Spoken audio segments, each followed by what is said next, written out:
Мен өз кезегимде эч качан бир ушул тарапта коррупциясынын кысы да болбогонго колумдан келген аракетим кылам. Кыргызстан сиздин да мойнуңузда аманат, менин да мойнумда аманат. Бул эми бир өзгөрүү менен чыкса.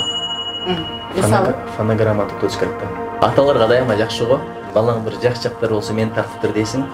Анан бир туура эмес кылып койсо апасын окшоп калыптыр деп. Кудайга шүгүр чечилди. Мен чындап өкмөткө жетекчилигине чоң рахмат айтам. саламатсыздар урматтуу көрөрмандар. Факты КЖ маалымат порталында кайрадан сиздер менен эмгеги мээлиме көрсөтүүсүн баштайбыз. Бүгүнкү биздин талкууга турган коногубуз Кыргыз Республикасынын Маданият, маалымат жана туризм министри Нурчегет Кабдатов болмокчу. Кош келипсиз. Саламатсызбы? Денсаулыктарыңыз жакшыбы? Жакшы, рахмат. Бүгүн сиз менен бир аз маалымат алышалы дедик. Министр болгондон кийинки жүрүп жаткан иш аракеттер, анан буга чейинки сиздин ийгиликтериңиз жөнүндө бир аз коомчулукка маалымат берели дедик. Анан айтсаңыз, баягы жаңы министр болгон кезиңизге бир аз токтолгум келип атат. Резиденциядан чыгып келаткансызбы, айтор машина менен кетип баратып, анан кайрылуу жасагансыз. Ушундай бир күтүүсүздөн мага ушул сунуш түшүп калды депчи. Анан ушул министр болуп калууну күтүүсүздөн келген ийгилик катары кабыл алдыңызбы же мойнуңузга үйүлгөн чоң бир жоопкерчилик катары кабыл алдыңызбы? Өзү чын-чынына келгенде 3 адамга болсо дагы башчы болуштан кач деген сөз бар да. Анткени жеке өзүңө жооп бериш кандай кыйын. Өзүңдүн бала чакаңа үй бүлөң үчүн жооп бериш кандай кыйын. Кээде баягы бизде болот эле. Балдар шоктонуп койсо ата-энелер келип кызарып турган учурларчы. Мектепте окуп жүргөндө болот эле ошондой. Бирок бул бир тармак болгондо да 13 000 адам иштеген тармак. Бизде музейлер бар, бизде китепканалар бар, маданият үйлөрү бар, региондор бар, филармония, театрлар бар, кино тармагы бизде, цирк тармагы бизде, жазуучулар, композиторлор союзу, окуу жайларыбыз бар, билесиз, консерватория менен Бешин Алифатта искусство институтунан баштап 88 жөнөкөй мектеп бар, 3 орто окуу жайы бар. Бул өтө чоң аманат, анткени Кыргызстан боюнча билесиз 700дөн ашык клубтар бар, анын канчасы авариялык абалда. Барган жерде айтат дейт, бирок карасаңыз мүмкүнчүлүк менен каалоо мындай төп келбеген бир жагда жашап атабыз да. Ошон үчүн бирөөлөр балким куттуктады, чоң рахмат. Бирок мен биринчи жараткандан жеңилдик тиледим, ушул ишкечи береке тиледим. Бул чоң аманат болуп калды. Ошон үчүн эми бул жүктү артып кетиш керек. Өзүң сурап барган иште дейт, жараткан жардамы жок дейт да, бирок өзү оң келип калганда жерде жараткан жардамы бар дейт. Ошон үчүн мен кеңешкени баргам, бирок барганда парламент карап калган экен.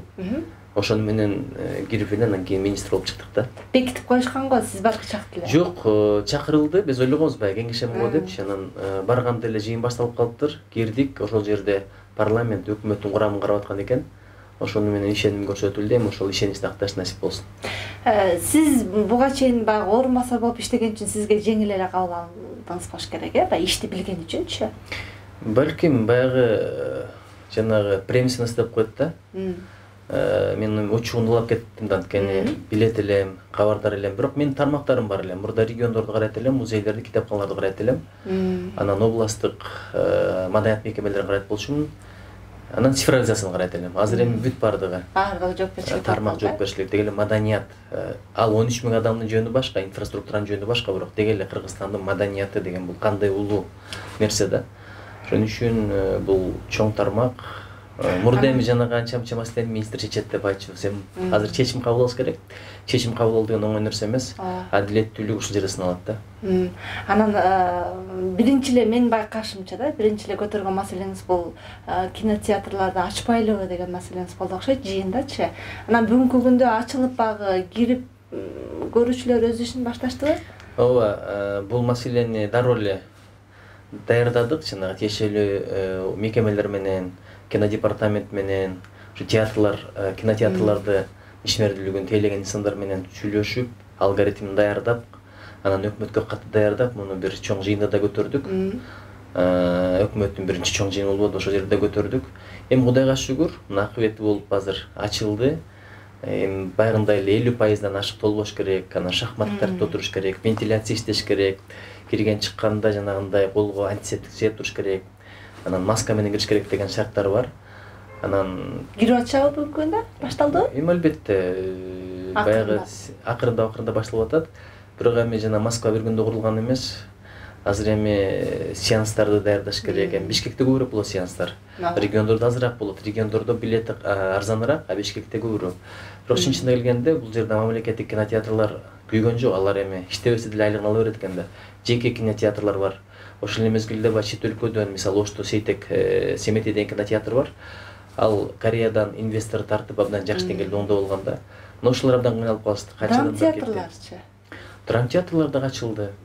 Филармония да ачылды. Азыр жана концерт коет элек, ачып бербей деп аткандар концерттин кое берсин. Бекбарбиев буга чейин эле эмне бул даватчыбы, эмнеге биздин талабыбызды талашпайт, концерт койбойбузбу деп атпайбы? Анан алар концерт уруксат берди. Концертин койсун. Аябай жакшы болот. Жаңы жылда жакындап баратат, мисалы.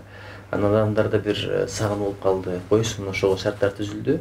Маданияттуулук деген жоголуп кетти. Маданият деген нерседен биз алыстап кеттик, коомчулук деп эле айтышат да. Анан бул канчалык деңгээлде чындыгы бар? Деги эле маданият дегенде биз эмнени түшүнүшүбүз керек? Маданият десе эле ыр, бий деген сыяктуу түшүнүп калдыкпы?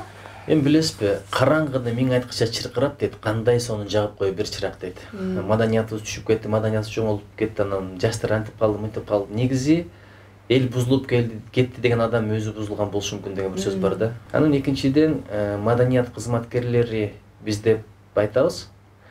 Бирок мен айтат элем, маданияттын кызматкери болбой, маданияттын өкүлү бололу.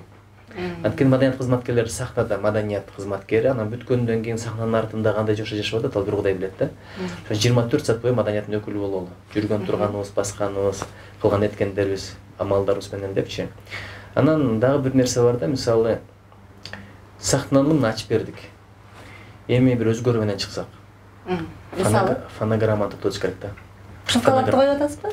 Ушул талапты коюп атабыз, бир акырындап кылабыз го дейм. А дегенде жок, бир концерти жок дегенде бир 2-3 ырыңды живой ырдап берип, комуз менен же гитара менен. Буга чейин деле ушул маселе көтөрүлгөн да. Көтөрүлгөндө ырчылардын көпчүлүгү чырылдап чыгышты эле да. Бизде деген андай техника деген жок, андай бизге баардык мүмкүнчүлүктү түзүп берсин дегенчи. Эми билесизби? Же шылтоо. Эми билесизби? Азыркы шартта деле жалаң мындай жандуу менен ырдагандар бар. Мисалы Кутман Жолдошев деген ырчы качан көрбөйм мындай живой жандуу менен ырдайт да. Замир Арыкбаев деле той топурларда көрүп калам. Кээде атайын жанагындай кыяк менен, чор менен, же гитара менен коштотуп жандуу менен ырдап берет. Султан Садыралиевди байкап жүрөм. Калам деген киши кылат. Ошол эле Бекбарбиев өзү деле мындай жандуу менен ырдайт да. Анан саламат эжекелерибиз айтор чет өлкөдө, Россияда, Европада, Америкада бул биринчиден элди алдагандык катары эсептелет. Экинчиден болсо, эгерде ошентип фонограмма менен концерт койсо, чыгып кетет, экинчи келбейт, же болсо кубалап чыгат. Ошол эле бир маселе. Ошон үчүн анан элестетип көрүңүз, андан көрө жөн эле үйдө эле радиодон угуп алган жакшы эмеспи? Ошончо акча көрөтүп барып, же болсо эмне кийимин көрүп келесиңби, өңүн көрүп келесиңби? Ошого жандуу үн. Мында бир жол жобосун карап атабыз, балким жок дегенде бир концертте бир 3-4 ырыңды жандуу ырдап бер. Эл ошого көз жеткендей болсун деген шартты коебуз го. Бара-бара бул болсо анан акырын убакыт өткөндөн кийин эгерде жандуу эмес фонограмма кыла турган болсо, ырчыларга эмес, ошол аларга арендага берген мекемелерге бир чара көрүш керек да. Анткени ырчылар эркин, аларга кандай чара көрөсүң? Мекемелер арендага берип атат, кадимкидей программасын карап, репетициясында ошондон кийин кабыл алган уруксат бериш керек да. Ошон үчүн бул өтө маанилүү нерсе. Эми бирөөгө жагат, бирөөгө жакпайт, дагы бирөөлөр урушу мүмкүн, капы болушу мүмкүн. Бирок эми иргелет бирок. Иргелет эми бул 90-жылдар айтса бир жөн эле, азыркы заманда кантип эле аппаратура проблемасы болсун. Эми залдарда болушу мүмкүн, акустика маселеси болушу мүмкүн, башка маселеси болушу мүмкүн. Эми акустика болсо деле фонограмма деле ошол колонкадан чыгып атпайбы? Үн деле ошол колонкадан. Ошон үчүн жанагы эмне деп коет эле, оралбаган ороктандайт болбош керек. Бизде таланттуу жигит кыздар аябай көп. Мындай жандуу менен ырдаш керек да. Ушул маселени Кудай буйрса азыр бир жолун таап көтөргөн атабыз. Жакшы, анан мамлекеттик иш-чараларга ырчылар келбей тойго барат деген сөзүңүзгө дагы айрым ырчылар таарынды эле да. Бизге анда айлык төлөп берип атабы, биздин баардык нерсебиз, чыгымыбызды тойдон таап атпайбызбы деген сыяктуучу. Деги эле мамлекет тарабынан ушундай маданияттын өкүлдөрүнө, ырчыларга акча төлөнөбү кайсыл учурда? Албетте, мисалы жанагындай бизде улуттук маданий борбор бар, иш-чараларда гонорарлар каралат. Бирок ал каражатка жараша да. Азыр мисалы бир ШОСтун концертине каражат алалы десек, азыр тендерлерге убактылуу тыюу салынган. Билесиз, бизде чүчкүрсөң деле анан кийин орай айтканда, же болбосо бир лампочка алсаң деле тендер менен аласың да. Ооба. 1 сом коротсоң деле ошол сыяктуу. Эми мунун билбейм, маданият тармагында бир аз өзгөчөлүктөр бар да. Мисалы, музей бир экспонат алып атат. Экспонат деген ал дүйнөдө бирөө эле. Каяктагы тендер маселеси да. Ошон үчүн бул маданиятты исключение деп коет го. Маданиятка бул нерсе көп тармактарда жарабай турган нерсе да. Ошон үчүн муну да көтөрүш керек го. Кээде мындай чукул бир аябай маанилүү. Мисалы, ШОС деген ШОС, ага Кытай катышат, Россия катышат. Алар эми онлайн концерт болсо да гүлдөтүп жиберет да. Бизде да аябай таланттуу адамдарыбыз бар, оркестрлерибиз бар. Камбар, мисалы, ошол эле Кара Молдорозов атындагы оркестрибиз бар. Ошолордон бир жакшы акпаралды билетели деп атабыз. Бирок буга дагы эми каражатты чечиш үчүн тендер маселеси керек да. Ошон үчүн баягындай жөн эле келип ырдап бер деген эч ким жок, сөзсүз аздыр көптүр каралат. Бирок жөн эле дегенде деле келип мамлекет үчүн кызмат кылып бериш керек. Бул өтө маанилүү. Анткени ушул мамлекетибиз болсо деп канын төгүп аткан эл канча. Бүт өмүрүн сайып койгондор канча. Анан кеп ошондо болуп атпайбы? Буга чейин дагы бир ырчылар арасында нааразычылыгын билем. Сыйлоо баракчаларында беришпейт, ал дагы бир коррупцияга аралашып кеткен, ким көңүлүнө жакса ошого беришет депчи. Бул жыл жыйынтыгы деген чыгып атат. Буга карата баягы мамлекет тарабынан сыйлоо баракчалары кандай каралат? Эми билесизби, адилеттүүлүк бул өтө маанилүү нерсе. Чындыгында азыр баягы сыйлыкты караганда мен бир өзгөртүү киргизип атабыз азыр.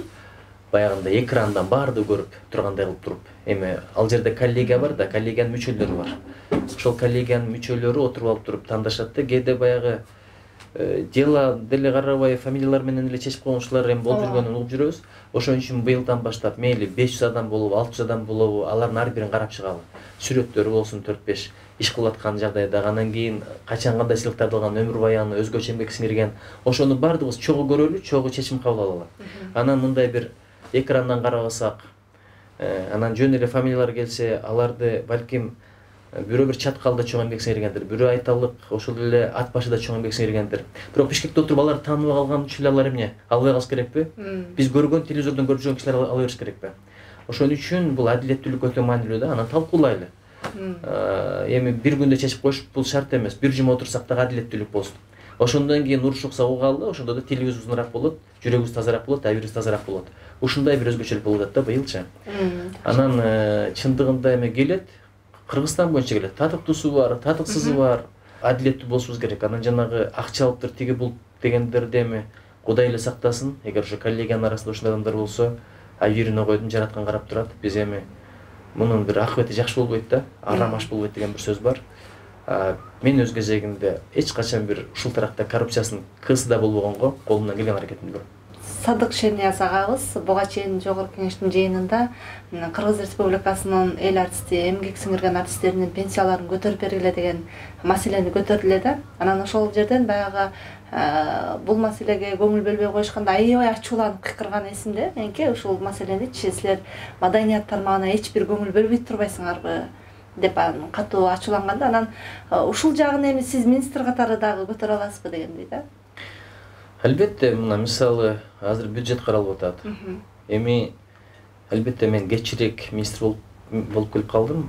Мага чейин макулдашылып кетип калган экен. Эми азыркы пандемия шартында бюджет момундай тартыш болуп турган учурда баягы көп биз каалагандан 700 миллион сом азыраак берилип атат да.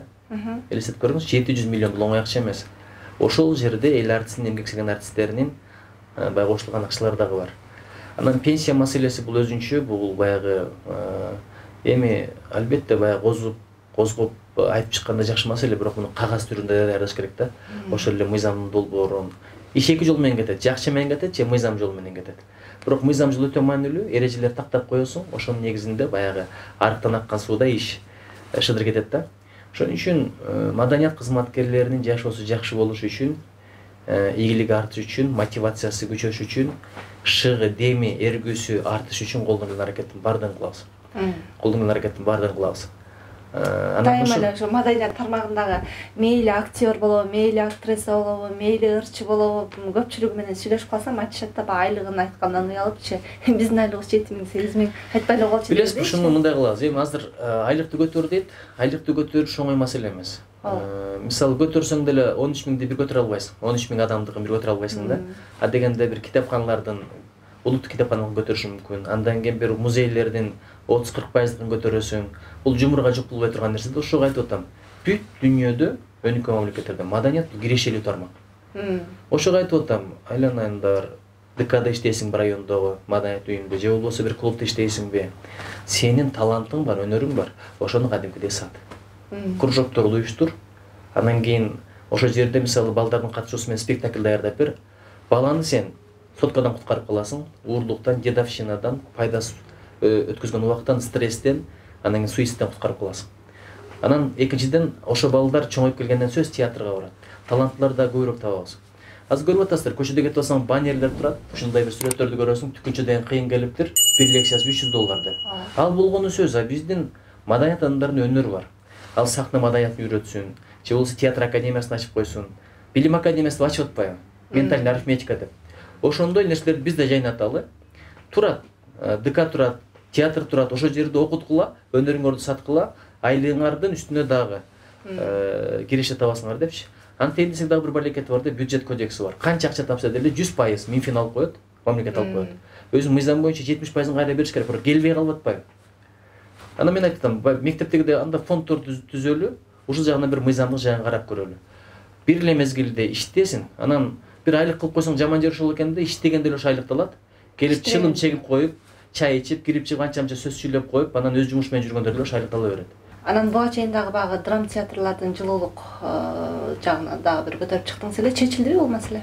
Кудайга шүгүр чечилди. Мен чындап өкмөткө, жетекчилигине чоң рахмат айтам. Мисалы азыр Орус драма театры 10 миллион каражат алды. Эми Кыргыз драма театрына 15 миллион премьер-министрдин милдетин аткаруучу колун коюп берди.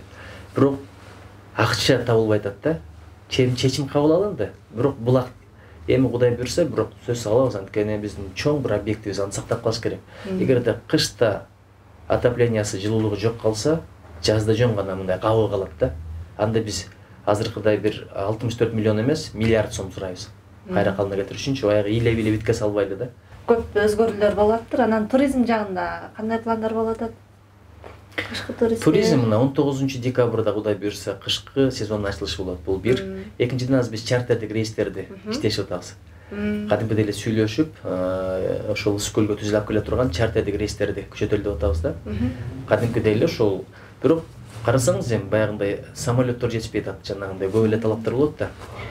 Анан реклама маселесин күчөтөлү деп атабыз. Анан азыр туризм департаментинде жакшы бир чындыгында кудалашып жүргөн абдан көп болду. Муну коюп кой, мен татыктуумун депчи. Бирок мен бир критерийди аябай карадым. Англис тилин билген болсун депчи. Анткени ал чет өлкөгө чыгат, род-шоулорду өзү презентация кылат. Анан жанагы таанышым эле, партиялашым эле, анан кийин түкүнчөнүн көңүлү деп дайындаган жокмун. Эми таарынгандар таарынар. Өзүңүз айткандай адилеттүүлүк деген ошо экен. Баягы адамдын көңүлүн ойлоп эле. Ошого мындай азыр бир жакшы кандидатураны таап атабыз. Эгер өкмөтүбүз колдоп берсе, дайындасак, анан мындай көбүрөөк иштеш керек да. Анан туроператорлор менен сүйлөштүк. Буларда да бир топ маселелер бар экен, ошолорду чечип бериш керек. Мисалы азыр пандемия шартында бир топ банкрот болуп калды. Налог жагынан жеңилдиктерди бериш керек. Анан азыр болсо биз Корей инвесторлор менен иштешип атабыз. Мына Ысык-Көлдө Кудай буйрса 5 сервистик борбор куруп атабыз. Ал Дүйнөлүк банк менен 3 миллион акча бөлүндү. Бир 30 миллион доллардан ашык акча тапкан атабыз. Ал Оштогу мисалы Өзгөндөгү мунара бар, же болбосо Сулаймантоодогу жана музей бар. Ошол комплекстерди жаңылаганга, эл журт тартканга. Туристтер кетип атат. Жакшы, жакшы. Анан эми баягы сиздин жетектеген партияга келип да токтололу. Анан келерки шайлоодо, парламенттик шайлоодо партияңыз барабы? Азыр билеличи шайлоо кандай болот болду экен? Президенттик шайлоодон кийин партиялык негизде болобу же жанагы мажоритардык системага өтөбү? Ошого жараша да, ошого жараша. Анан негизи бирок партиялыкты балким 100% партиялык болгондо эле балким туура эмес, бирок партиялык системаны деле калтырыш керек го. Бул бир, экинчиден эми азыр билесизби, баягы бир биз чындап кресло талашканга катышкан жокпуз да. Жанагы азыр болсо кээ бирлер жанагы партияга таянып, азыр мага деле кирип калгандар бар. Биз түкүнчө партиядан элек анан адамыбызды бияка коюп бер, тияка коюп бер. Биз ошол нерсени кылган жокпуз. Анткени программасы менен келиш керек. Эл журт батасын берсе, анан ар ким өзү ылайыктуу болгон тармакка иштесе жакшы болот эле. Мен мына ачыгын айтайын, министр болуп келгенде деле партиялык негизде мындай дайындоо болгон жок да. Партиялаштардын деле муну. Анан рахмат ушу партиялаштардын түшүнгөнүнө, болбосо алка жакадан алып бизди деле атып кой мытып кой десе акысы бар эле да, бирок чындап эле мындай ыйман деген эмне экенин түшүнгөн балдар кыздар абдан көп. Мен ошого абдан ыраазымын. Жакшы, анан негизи эле ошол партияга өзүңүздүн баягы командаңызды топтоп атканда кандай талаптарга жооп берген, кандай сыпаттарга жооп берген инсандарды тандап алдыңыз? Ачыгын айтайын, биринчи барганда мен жөн гана 3-4 партиядан чакыруу болгон. Эми ушул партияны тандап баргам, аты жакшы экен, анан ишкер балдар кылып атыптыр. Анан башкалар кылам курам десе кылып куруп коюп баратабыз деп. Анан тизме түзгөнгө катышкан эмесмин. Бирок эми ошол даяр тизмеде деле жакшы балдар кыздар көп экен. Бирок азыркы талап ушундай, биринчи таза болсун. Мындай чындап аты да таза болсун, заты да таза болсун, амалы да, кадамы да, жамалы да таза болсун ошол. Анан иш билген болсун, өзүнүн ишин жакшы билген, илимдүү болсун. Анан мындай команда менен иштегенди билсе да, анткени жамаат менен кылган иште береки бар. Анан өзүм билем деги жаман нерсе да. Ушул нерселер, анан профессионал болсо, элге журтка чындап күйсө, анан ыйман деген атка татыктуу болсо да, сөзү менен иши дал келсе деген ниет менен карап атабыз. Бир мандаттууга барсаң өзүңө жооп бересиң. Анан баягы партия менен барсаң тизмедеги адамдарга жооп берип калат экенсиң да, кандай адамдар. Ошон үчүн башка бирөөлөрдүн да пикир ойлорун сурап көрүш керек экен. Бирок өзүңүз баягы ойлогон барбы? Мен бара албайм жетектеп партияны, бирок менин ордума бирөө барыш керек деген мындай. Сиздин ордуңузду жетектеп. Билесизби, бул кеңешип кылчу маселе да. Жанагы кеңешип кескен бармак оорубайт дейт, бирок эгерде шайлоо болуп калса, эгерде партиялык негизде болсо, Кудай буйрса, катышуу ниетим бар. Жакшы. Анан сиз өзүңүз көп мамлекетке чыгып келгенсиз да. Анан көпчүлүгү баягы сыртка чыгып келгендердин көпчүлүгү айтып берет, Кыргызстан деген бейиш, Кыргызстан деген мамлекет жок деп элечи. Бирок мен ошол нерсесин мындай билгим келет да, Кыргызстан башка мамлекеттерден эмнеси менен өзгөчө, эмнеси менен бейиш жана эмнеси менен баалуу дегендейчи. Кээ бирлер айтат, чыгып келгендер, бир чыгып келгенден кийин ушу Кыргызстанга келгим келбейт деп кайра кеткендерди көбүрөөк көрөм да. Келсең эле көйгөй, кайгы кетип калган жакшы дешипчи. Орустардын бир сөзү бар го, везде хорошо, где нас нету депчи. Туулдуң калдың балеге деп коет. Кыргызстандан бакыт таппасаң башка жактан табышың кыйын. Эми Кыргызстан эмне үчүн бизге өзгөчө? Себеби бизде кыргыз тили бар. Мен Японияда жүрдүм, мындай бирөө менен кумарган канча кыргызча сүйлөшкөндө эле сагынып каласың. Анан кирип туруп айтасың, манты берип коесузбу, лагман берип коесузбу, гүлөш берип коесузбу. Ал жакта суши бересиңби, анан кийин шорпо бересиңби, анан кийин көмгөн ашты жеген да бакыт экен. Мына кече Памирлик кыргыздар менен сүйлөшүп атам. Көнүп кеттим деп бир жакшы жигит бар, жаш бала. Бирок атам апам сагынып атат дейт. Эмнени сагынат? Карасаң ал жакта шарт, аябай оор турмуш. Бирок туулган жер өзүнчө бир башка да, биз аны түшүнө албайбыз. Ошон үчүн чындап эле Кыргызстандан бакыт таппасак каяктан табабыз? Анан чанып кете берген менен айланын ушул мамлекетти канын төгүп, жанын берип, башы кыйылып канча ата бабаларыбыз куруп берди эле го. Анан ушул нерсе бар да. Экинчиден бизде карасаңыз той топур тапканың 5000 айына, чыгашың 50.000 жашап атасың да. Японияда, Америкада ишиң жок калып көрчү. Мен барган жылы Японияда кризис болду, жумуштар кыскарды, өзүн өлтүргөндөр көбөйүп кетти. Бизде өмүрүндө иштебегендер бар, эң бактылуу адамдар ушулар. Жаркырап, жайнап, качан көрсөң тойду ортодо бийлеп аткан болот, туурабы? Ошон үчүн бизде эми эркиндик, сүйлөйм десең, бардык эркиндик. Дин эркиндиги да бизге жетпейт, араб өлкөлөрүндө да бизге жетпейт. Ошон үчүн ушуга шүгүр дейли. Бирок болгону ушул бирөөлөр өнүктүрүп бериш керек. Кыргызстанды байкоочу катары айтпаш керек да. Кыргызстанда жашоо болбой калды, мага жакпай калды. Кыргызстан сиздин да мойнуңузда аманат, менин да моюнумда аманат. Бул Кыргызстан эмес, бул Жээнбековдун, же болбосо Жапаровдун, же болбосо Бакиевдин, же Акаевдин Кыргызстаны эмес, бул ар бирибиздин Кыргызстаныбыз. Анан дагы бир жолу ошол интернет барактарын барактап калып, бир окуп калдым эле да. Чубак ажы устаз экөөңүздөрдүн сүрөтүңүздөр экен. Анан бирөө жазган экен да. Бишкектен бир жакка учуптусуздар, экөөңүздөр чогуу. Анан мен ушул эки инсанга таң калдым дептир. Экөө олтурду, экөө эки китепти баштады окуп, кайра жеткенден кийин экөө эки китепти окуп бүтүп бири-бирине алмашты депчи. Ушунчалык тез окуп кеткен китепти депчи. Анан бизде Кыргызстандагы эң китепти көп окуган бул Чубак устазды айтышчу, андан кийин эле сизди айтып калышчу да. Анан канча китеп окугансыз, анан китеп окуп атканда тандап окуйсузбу же баягы анализ чыгарыш үчүн бардык китептерди окуп көрөсүзбү? Сиз билесизби, Чубак ажыны көпчүлүк ойлойт да, жана молдо депчи.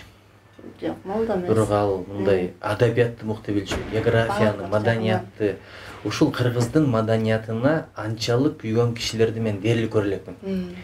Анан ойлойм да, чоң ажы бир деңиз болсо мен бир тамчы эле болсом керек депчи, бардык жагынан элечи. Ошон үчүн ал кишинин жанында адепти сактадым. Мүмкүн болчу уккум келди, мүмкүн болчу пайдалангым келди, кызматын кылгым келди. Анан кызыгы барган жерде дагы экөөбүзгө бир бөлмө берип коет атпайбы. Анан айтат, сиз президенттин алдындагы бир фонддун өкүлүсүз, менин жаныма башка бирөөнү киргизе берсин, бирок сиз өзүңүзчө жашашыңыз керек. Мен барып сизге алып берейин деп атат да. Мен кантип ошондой адам менен бирге жашоо мүмкүнчүлүгүн колдон чыгарайын. Жалынып жалбарып атып, анан ошондой ойлогом, кызматын кылып батасын алам го деп. Жок, ушунчалык кичпейлеген, сага кызмат кылып ийет да, тургучакты жана бут кийимди оңдоп ийет. Анан ойлодум, эмне үчүн ушунча даражасы бийик. Көрсө абдан кичпейлеген. Анан бирөө жөнүндө сурасаң, өзүн ошолордон төмөн кое берет. Максат ажыке жөнүндө сурасаң, ал чоң алым да деп айтат. Абшүкүр ажык ал биздин устатыбыз да деп айтат. Көрсө адам канчалык кичпейли болсо даражасы ошончолук көтөрүлөт экен. Мен ушул өтө бир бактылуу күндөрүм болгон, көп сөздөрдү уккам, көп нерселерди. Анан ал киши ушу китеп эле издеп жүрө берет экен. Кечинде кирип барсаң деле бутун асып алып деле китеп окуп аткан. Бутун жөн асып алыптыр. Көрсө баягы бир өзүн жакшы сезбегенде бирөөлөр кеңеш бериптир да. Анан кийин отурса деле, турса деле, эртең менен турсаң деле, кечинде деле. Анан биз баягы бир жакка кетсек, ал киши кечигип чыга албай калды бир чоң имаратка. Ал жерде королдун анам уруксаты менен чыгат экен. Анан эмнеге кечигип калдың десем, дагы бир китеп издеп кеттим эле дейт. Ошон үчүн биз болсо эми колдон келишинче окуп атабыз, бирок мына мамлекет кызмат келгенден бери окуган мүмкүнчүлүк азайып калды. Ал кишилер айтат, мен муфтий болгондо окуй албай калдым эле, кеткенден кийин анан кийин китептерим чаң басып болгон экен, тазалап кайра окуй баштагам депчи. Ошон үчүн бирок кандай болсо деле китеп окушубуз керек. Азыр мына китеп окуу жумалыгын өткөзүп атабыз министрлик. Жакшы. Ошого колдоо көрсөтсөңүздөр, жок дегенде китеп окуп, анан Facebook'тан чыгып, Instagram'дан чыгып айтып коюңуз, моундай китеп бар экен. Анан китеп кызыканып бир сактап кое турган аялың же күйөөң эмес да. Ал күн болсо колдон колго өтүш керек, анан көз көрүш керек. Баардык эле китепти окуй бересизби? Анализ дейсизби? Тандайсызбы? Тандаш керек. Анткени мен тамашалап айтып калам. Жар тандаганда адашпа, дос тандаганда адашпа, кесип тандаганда адашпа, анан китеп тандаганда адашпа деп. Анан китепте сөз бар, идея бар, мазмун бар. Анан бир туура эмес багытка алып кете турган китептер зыяны көбүрөөк да. Ошон үчүн мисалы мен ойлоп атпаймынбы, сиз китепти көп окуйсуз, анан билесиз да эми багытын депчи. Анан кээде ошол туура эмес китептерди дагы окуп туруп, анализ чыгарып окуйбу деп атпаймынбы. Эгерде билесизби, ал үчүн баягы акыл жетилген учурда башка кеп да. Анан жаш балдарга тандап бериш керек. Анткени ал окуп алып туруп, биягына сиңип калгандан кийин өзгөртө албайсың. Анан эми биз кантсе да 40-тын кырынан аштык, канча мынча кишинин илим билим алдык дегендей тандаганды билебиз. Окуганда деле мисалы жаман китеп болсо деле жакшы сөздөр кантип болбосун. Баягы жамандан жакшыны, арыдан үйрөнүш керек да. Ары бул күнгө консо деле, тигил күнгө консо деле, тикенге консо деле ал жактан бал алат. Алдыга койгон максаттарыңыз, бирок ошол максаттарыңыздын канча пайызын аткара алдыңыз? Кандай эмгек менен, кандай күжүрмөндүк менен адам? Билесизби, бирөөнү күлдүргүң келсе максатыңды айт дейт да. Ошон үчүн ал максат дайыма айта бере турган нерсе эмес. Бирок ар бир адамдын максаты бар, арзусу бар, арманы бар дегендейчи. Анан биз адам ушундай экенбиз, баардыгы биз каалагандай боло берсе да болбой калат. Ошо бирок туура нерселерди каалайлы да. Кээде мен тилек кылам, ошо каалоом да туура болсун, максатым да туура болсун деп. Туура эмес максат коюп алсаң, эми мен эптеп эле байып кетейин деп бирөөнүн акысына кирип кетишим мүмкүн, туурабы? Анан бир күчтүү болуп кетейин деп бирөөгө зулумдук кылышым мүмкүн. Ошон үчүн максатым, тилектерим туура болсун деп ушуну тилек кылам. Анан ошого баягы бирөөгө зыян жеткизбегендей, анан кийин бирөөнү бир капа кылбагандай, акысына кирбегендей адал жол менен ошол максатка жеткиш өтө маанилүү да. Бирок бир нерсе бар, эр эмгегин жер жебейт дейт. Менет кыла берсең сөз кайтат экен, акыбет. Мен ушуга көзүм жетти. Анан бирок эмбетекенде айтат элем, эрте туралы. Эрте турганда жашоодо береке болот. Бир, анан дайыма тилек кылалы. Жаштын батасы тилек кабыл болот деп айтат го. Анан күлүп жүрөлү. Анткени жашоо күзгү сыяктуу, сен күлсөң сага да күлөт, сен мурчысаң сага да мурчуят. Ата энени эске алганда сиздин бир жакшы кеп айткан жериңиз бар экен да. Ата эненин бактылуулугу бул баласынын жемишин жей баштаган кездедечи.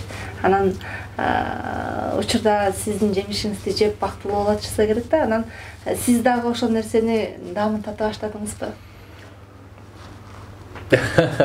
Аталарга дайыма жакшы го. Балаң бир жакшы жактары болсо мени тартыптыр дейсиң. Анан бир туура эмес кылып койсо апасын окшоп калыптыр деп. Ооба. Анан билесизби, эми балаң тамтың басканда деле өзчө сүйүнөсүң, биринчи сөздү сүйлөп калганда деле өзчө сүйүнөсүң, бир иш тамганын таанып калганда, анан бир нерсе үйрөнүп калганда. Азыр кээде балдарым баягы тамактан кийин бата кылып калса аябай сүйүнөм да. Бирок бул менин эмес, апасынын эмгеги. Ата тышкы тон дейт. Кээде уктап атканда кетем, уктап атканда келем. Бирок ошого тарим тарбия бере турган бул апа болот экен да. Ошого ар бир атаны дейт, баланын алдында 3-4 милдети бар дейт. Ошонун бириси балдарына жакшы апа тандап бериш дейт. Бул бир, анан адалдан багыш дейт, анан жакшы тарбия бериш деп коет да. Ошого албетте баягы баланын жакшылыгын уксаң, аябай сүйүнөсүң. Анан эми меники жалаң кыздар. Ошо кыздарым көз жашын көрбөсөм экен дегенде эки көзүм төрт да. Эки көзүм төрт. Ошого деги эле ушул аял затын сыйласак экен, урматтасак экен, ошолордун бир көз жашына себеп болбосок экен деп тилегеним эле ошол. Анан эми атам өтүп кеткен, бирок апам азыр талашуудан болбой эле. Анткени өзү көнүп калган, айыл апа бар, ошол жакта ошо чөйрө көнүп калган. Мен этаж үйдө турам, этаж үйгө чыдай албайт. Бияка келсе эле шылтып атабат да, бир 10 күндөн кача баштайт да. Балам барып келбесем болбойт, ал жакта бул чакырып атат, анан бунун бир иш чарасы бар экен, качып койсоң кап болот деген бойдон. Анан азыр айтып атам, кезек мага деле келди, эми бияка келиңиз деп. Эми кантип жанымда алып кармап калам кеп ошондо да. Анткени бул апа бар жерде береке бар, апа бар жерде бир нур бар. Анан апанын жытын деле сагынасың. Ошо айтып коем го дайым эле. Апамын жытынан атыр болгондо өзүм дайым жанымда алып жүрөт элем депчи, балдарыма да сепмекмин, машинама да сепмекмин депчи. Анан ошон үчүн бул ата энеси улгайгандан кийин кызматын кылып батасын алып калбагандар баягы мурду топурак сүзүп калсын дегендей бир сөз бар экен да. Ошон үчүн ушу батасын алсам экен, тилегим эле ошол. Деги эле балдарыңызга, өзүңүздүн шакирттериңизге тарбия берип атканда эмнеге басым жасайсыз? Эми билесизби, баягы көпчүлүгү мындай жумшаксыз дейт да. Бирок бул кимге да жумшактык берилсе ага баардык жакшылыктар берилген дейт. Биз эми катуу болуп, бирөөнүн көңүлүн ооруткудай зиртилдегенден кийин биз кимбиз? Кимге кандай мамиле кылсаң ошол нерсе кайтат да. Анан баягы эми өздөрүн шакирт эсептеп калат. Мен өзүм өмүр бою эле шакиртмин. Өмүр бою эле устат издеп жүрөм да. Бирок ошолорго деле мындай анча-мынча кемчилигин көрмөксөң, билмексең болгондон башталат баардыгы. Кемчилик кимде жок, менде да бар. Балким менин көзүмө кемчилик көрүнгөн нерсе кемчилик эместир. Ошон үчүн бул пайгамбар деле эч качан мындай ачуу эмес экен бирөөнүн кемчилигинчи. Ушундай жакшы көрсөң эч ким жок жерде айт дейт да. Элдин көзүнчө айтсаң, аны мындай оңдобой эле сындырып коесуң, чөгүстүрүп аласың, анан шагын ийип таштайсың деген сөз бар да. Ошол нерсе бар. Анан ошого экинчи балдарыма тарбиямда билбейм кандай өзгөчөлүгүм бар, бирок мындай духу сынып калбаса экен деп аракет кылам да.